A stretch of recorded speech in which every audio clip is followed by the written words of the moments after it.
This is an exclusive presentation of WOWO 1190 AM and 107.5 FM, Unholstered. Welcome back. It is time for Unholstered. Hopefully you are having a fantastic weekend. My name is Kayla Blakesley. I host a local media show here in Fort Wayne, Indiana during the week. And on the weekends, I host Unholstered alongside my co-host, Sophia. Good morning, everyone. My name is Sophia Rosales-Scatina. I'm a captain with the Fort Wayne Police Department. Welcome back to the show. You know, I always like to remind people what the show is all about, which this show is about the local media, a.k.a. teaming up with our local police department, a.k.a. you, to share and tell all of the stories about law enforcement that don't often get told. But I'm certainly hoping by now, because we've been doing this show for well over a year, but that people know what Unholstered's about. Yes. If they don't, they should know what Unholstered's about. If this is your first time tuning in, you can always download the Unholstered podcast anywhere you can download a podcast. And Sophia, I'm just going to jump right to it. Today we're talking about drugs. We've talked a lot about drugs here on the show. Unfortunately, it's a topic that isn't going to go away anytime soon. It's also an ever-evolving topic. That's also something that's rather unfortunate. But you have brought back in a very special guest to talk all things drug with us today. Drugs. Right. I think it's really important for the community to understand what's going on locally here in our community. We can all focus on California or New York, but I really want people to focus what's here, because this is what we can address here in our community. And I want to also stress the importance of parents to understand what's going on, because this is affecting our children, and we really need to listen and understand what is going on here, that we can help our kids and our young adults, because this actual problem is really a huge problem between the 18 and 45-year-old population. So if we can get some information, gain some knowledge, and have those conversations, I think we can curb a lot of this stuff going on. But I brought back a special guest, and I'll let him introduce himself. Hi, my name is Detective Sergeant Mark Gerardo with the Fort Wayne Police Department, and I am with the Vice Narcotics Unit. Hence why he's the one here talking about drugs with us today. But Sophia, you also brought up a really good point, just how important it is for parents overall to be well informed, because I feel like we hear, and I'm sure Mark, you can attest to this too, we hear so often, well, it's not going to be my kid. It's not going to happen to my kid. And whether or not your child actively uses drugs on purpose, a lot of what we're talking about, kiddos don't even know things that they're consuming contain certain drugs. And that's why I think it's so important.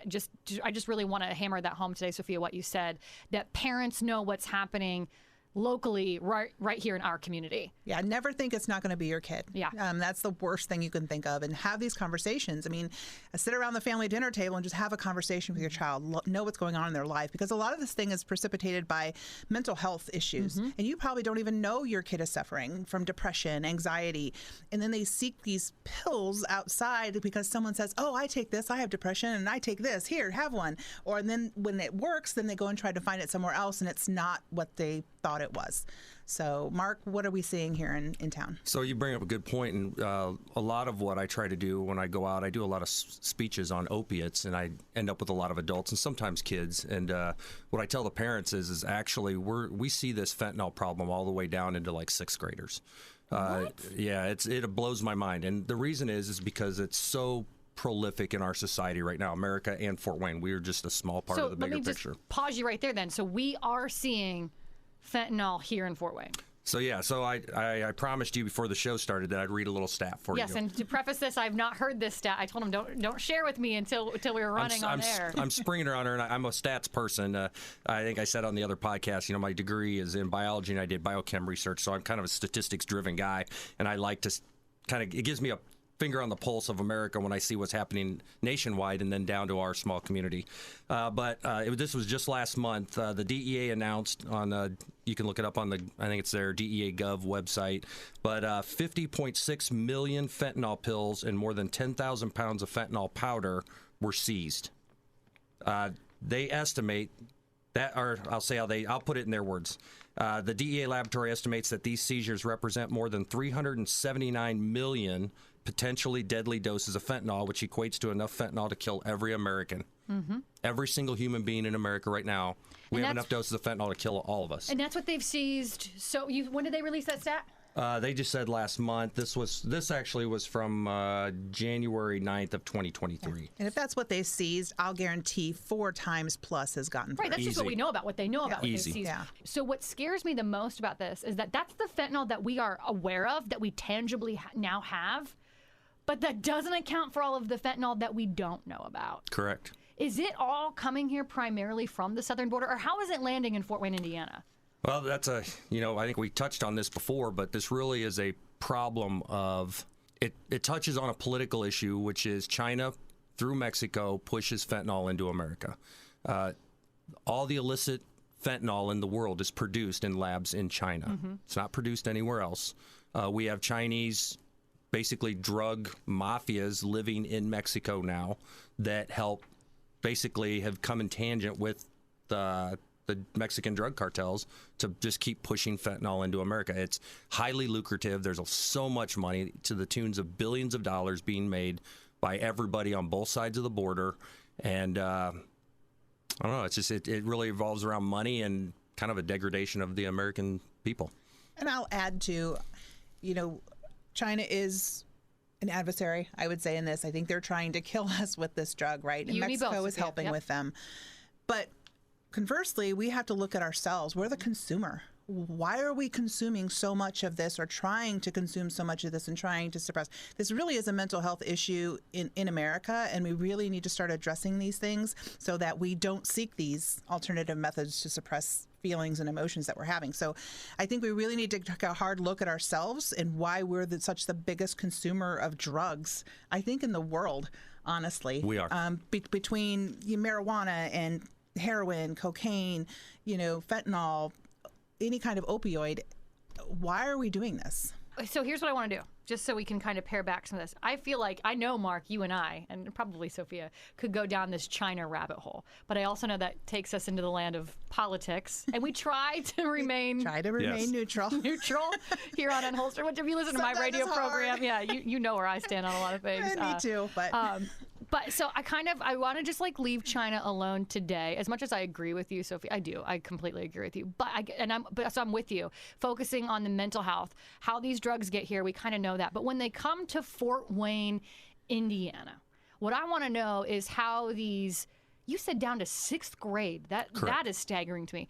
How are 6th graders consuming fentanyl? How does this happen? So everybody now is starting to understand this fentanyl problem. We're starting to see the tools that are being used to bring fentanyl to us, which is the majority of the pills that we're buying in our narcotics unit or that people are overdosing are still the little blue round. They look like a Percocet. They're called an M30 or blues. These are so prevalent in our society here in Fort Wayne. We have so many of them, thousands of them already that we've seized just this year. So we get a lot of it there. We're still seeing fentanyl coming in, being pressed to look like Xanax. So those are like white, elongated rectangles. They're small, but they're long, skinny rectangles. They're stamped just like a Xanax. Some of them say Xanax right on them.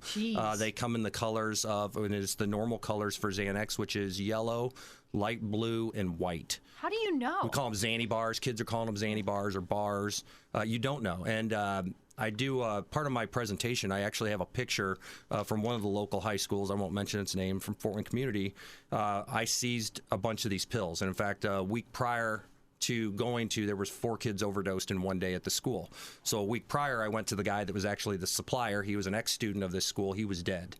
He had thousands of these around him. So I did a little, I took 4 pills, 1 real, 3 fake Xanax. I put them together. A doctor couldn't tell them apart. So the way this epidemic started is these kids were like, hey, my guy stole these from my grandma's medicine cabinet. They didn't. They're peddling fentanyl, and they know they're peddling fentanyl. But they give it to them that it's supposed to be a Xanax. Well, they take it. And I have a good friend. I don't know if he's been on the show or not. Nate Mollering. Oh yeah. Nate's awesome. Him and I are great friends. He's wonderful. Yeah, we're great friends. And one of the things he did teach me, and it was from his own personal experience as a child, is a lot of these kids, and I probably experienced it. Maybe we all experienced it. That we kind of feel like this. Maybe we don't always belong, or we kind of feel like an outsider, and we don't always feel normal like when we're kids because we don't know where we fit into the whole picture. And then to Sophia's this mental health issue, these drugs are so prevalent. But if you take a fentanyl, all of a sudden you feel normal. Mm-hmm. That's what he said. That was one of the biggest hooks for Nate. Just kiddos seeking pure normalcy and acceptance. It makes them feel like they can fit in. Probably like people who socially drink and they're like, okay, they're a wallflower till they get a tequila in them, and then next thing you know, they're everybody's buddy, right? Yeah. It's kind of the same concept. So we are now seeing fentanyl in absolutely everything, and this is what I wanted to do on the show today, which is we're finding marijuana that we take from people has fentanyl in it. Cocaine is making a huge resurgence in Fort Wayne. I have some theories on why that is. What? Yeah, cocaine's getting big right now. Like it's this. That and methamphetamine are my second. They're about tied for second right now that we're buying as a unit. So so fentanyl first, then cocaine and meth. Yeah, crack cocaine and powder cocaine both. So we're getting both of them.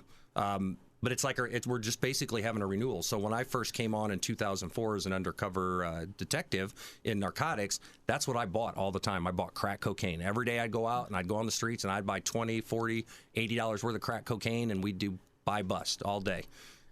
It kind of went away for a while. It got way down, reduced. Now it's back to the bars. The bars are getting really heavy into it again with the powder, the crack in my, kind of the other neighborhoods that were involved in crack quite a bit, like Southeast, Southwest, had a lot of problems with it. And now it's coming back. It's showing its head again. Do we know why it's coming back, or we have this resurgence? I have theories that the people that we put away on narcotics cases 15 years ago are all getting out of jail.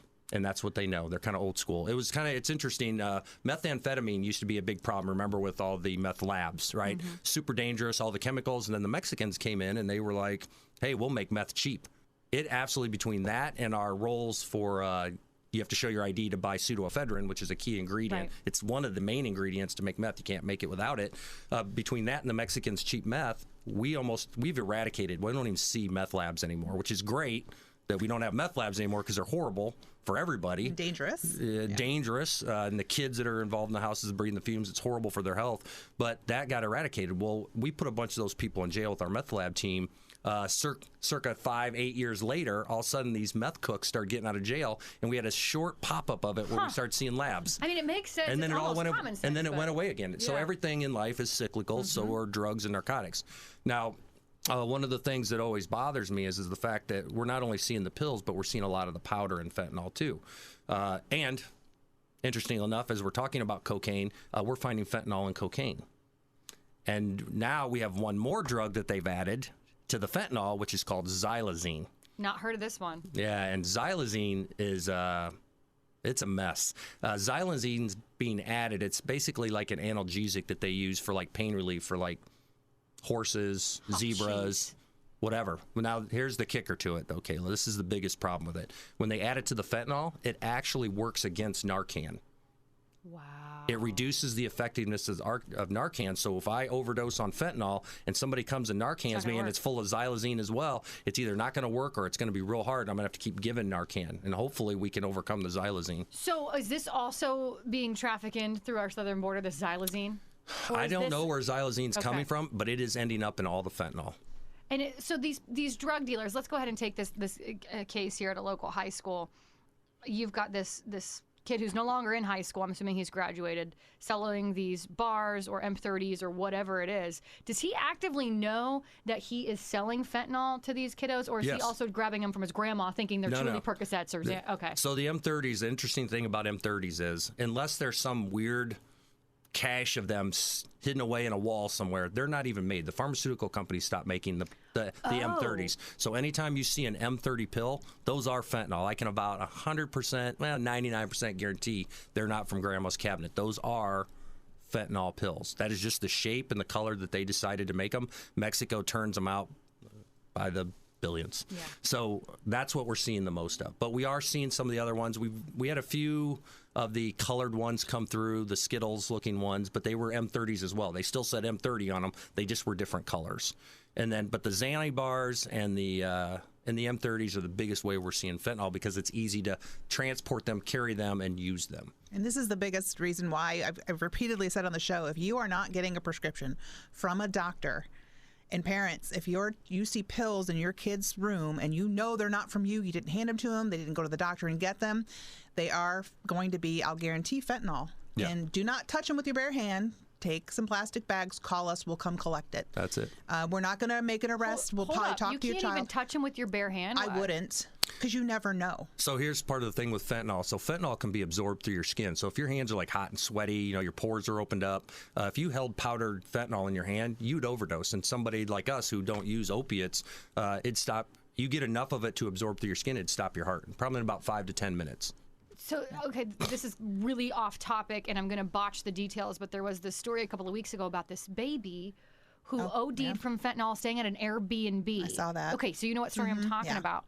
So is that simply the baby must have been laying near fentanyl or inhaling it? Maybe residual from the last person there, maybe the owner, I don't know. Holy cow. But you think about it, that it was like a 1 or 2 year old, right? Yeah. And look how small they are compared to like what may have killed them would maybe not necessarily kill us, but the baby's so small, so just even a little bit I guess absorbed. I didn't realize it was that And babies put potent. everything in their mouth too, so I Right. don't know if it's absorbed to the skin or the the Who poor knows if the baby found something laying around or whatever. Right. Yeah. Who knows?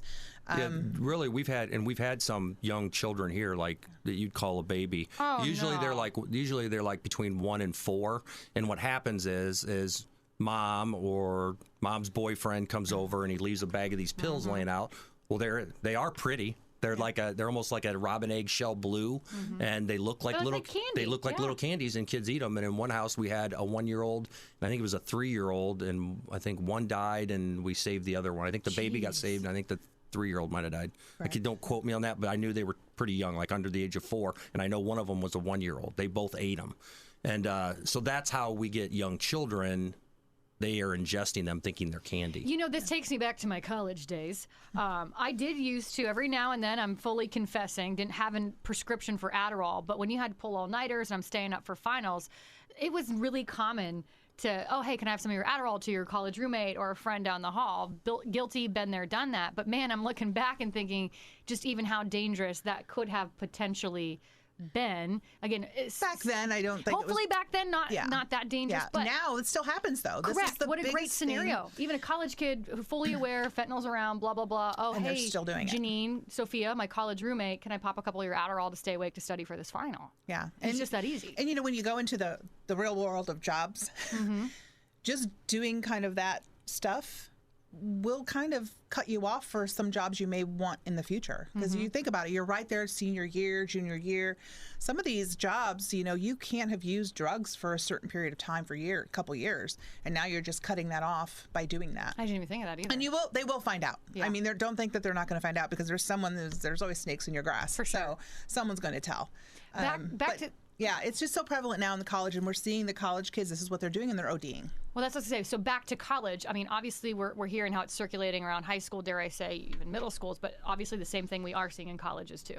Oh yeah, it spans. Is it worse in colleges? No, I think it spans right now this generation. It's everywhere between 6th grade and 45 years old. I mean, the opiate epidemic, was twofold. One, and I talked about it on one of your previous shows, which is, our medical community started in the 90s. OxyContin started this. So there were a bunch of people that weren't drug seekers, that weren't drug addicts, and they weren't even drinkers. Just looking for pain management. Yeah, they fall off a ladder. They were a construction person, and they got hooked on this, and we had doctors over-prescribing.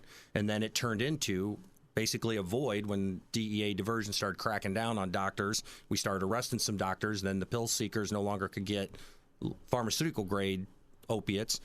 The illicit market blew up. They just, China and Mexico, the drug cartels, they should never be underestimated. They're brilliant business people. Oh yeah. I could have a whole other show about how right now that China's flipping fentanyl money to buy property. Can we have a show where we get a little political and talk about it? I'd love to. It's not even political. It's really just about money. But right now, we know for a fact that China is flipping money, and they're buying land in America on fentanyl money. Yep. And then that's how they're washing the money through pesos and yen and back and forth. Hopefully, I know we got some boys at our state house here, and at least in Indiana, trying to fight that as well as we speak. So Yeah, we're doing a good job in Indiana. We are in Indiana. I can't, but that's what I was just saying. But I can't speak for other states and Right. what No. they're doing and But how we can they're only handling that. do what we can do for our community, Correct. right? Yep. So Good if we point. have our state lawmakers doing what they need to be doing to protect our citizens here in Indiana, maybe that will then branch out. Maybe people will see what we're doing here.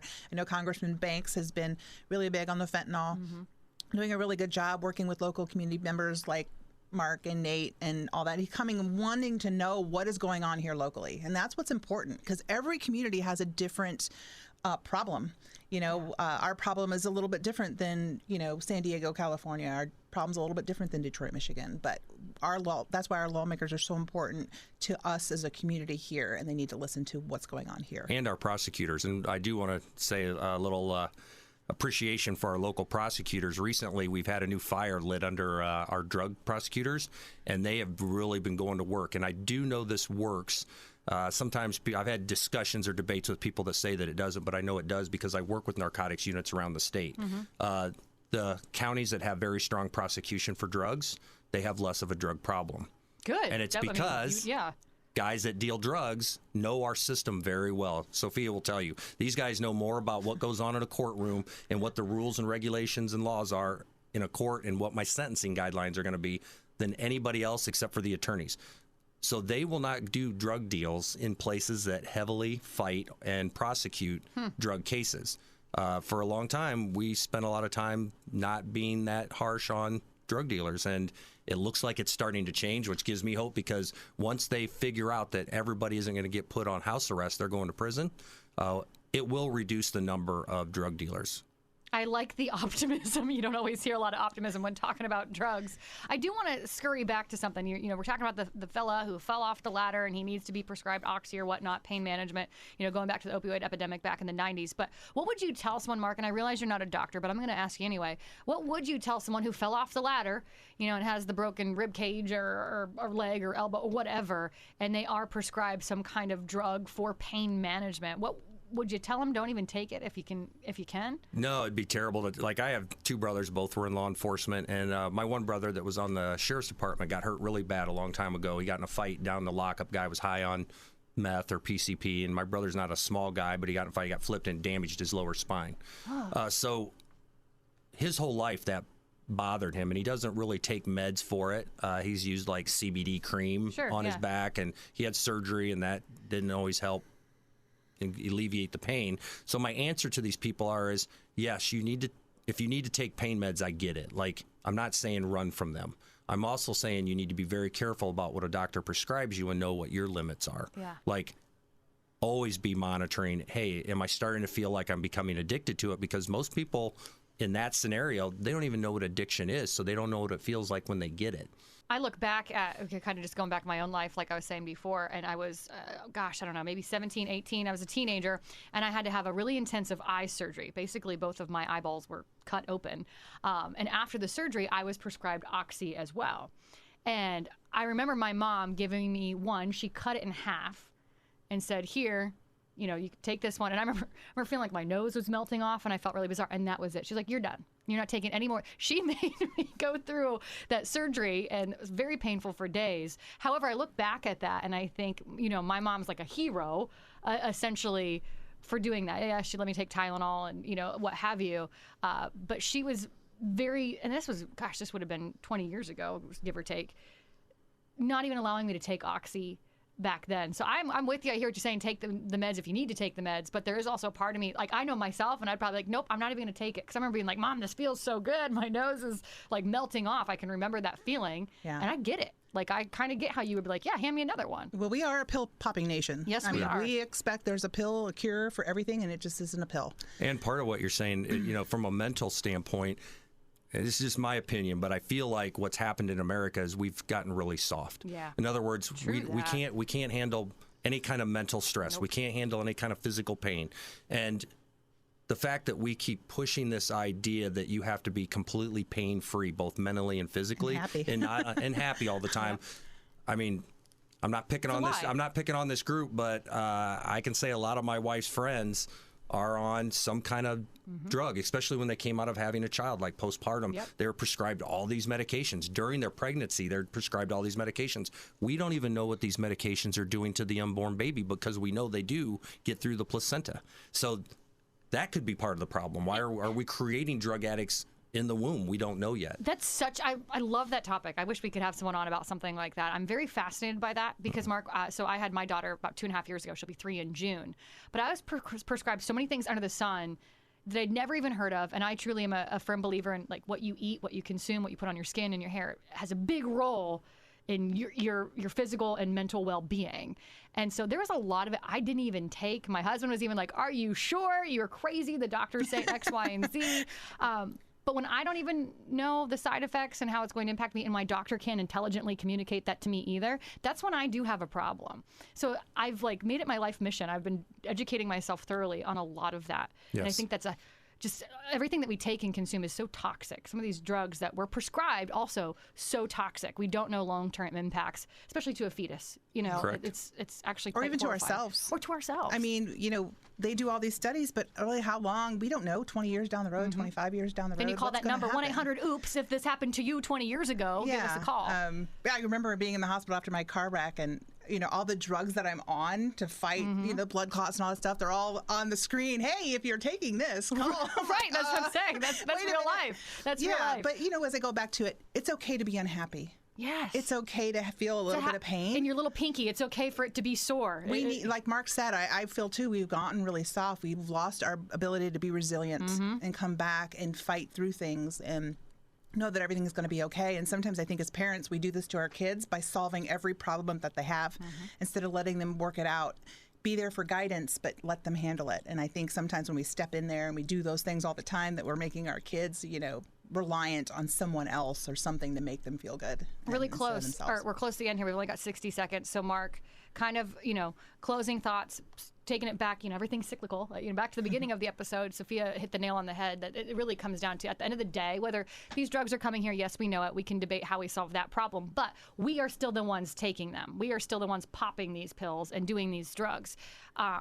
I agree with Sophia that it's really probably pairs down to a mental health issue, but what are kind of your closing thoughts on that really being the main culprit, mental health? So I think mental health is a big part of it. And I also think that if I was a diabetic that loved to snack and somebody brought in a crate full of Twinkies and left them in my garage, me personally, I'm going to work my way through the crate. If there was no Twinkies to be had, I'm probably not taking them. So it's a supply and demand, but demand is growing because the supply is growing. I think they're synergetic. They kind of snowball off each other. So yes, mental health, if you think your kids are struggling, get them help. Get them to talk to somebody. Don't let them start solving their own problems with a pill in school that they got from some friend. Because I'm telling you that I have met with these families who have lost children, and it is devastating. It isn't just the child. It's the mother, the father, the brother, the sister, and it destroys families. And if you're listening right now and you want to learn more, hear more, we've actually had Mark on the show. I think we mentioned it before. Multiple times here. So you can download the Unholstered podcast anywhere you download a podcast. Your town, your team, your topics. This is Unholstered. Thanks for listening to Unholstered. Be sure to subscribe to us on Spotify, Apple, or wherever you listen. And remember, you can listen every Saturday morning at 10:30 on WOWO 1190 and 107.5 FM.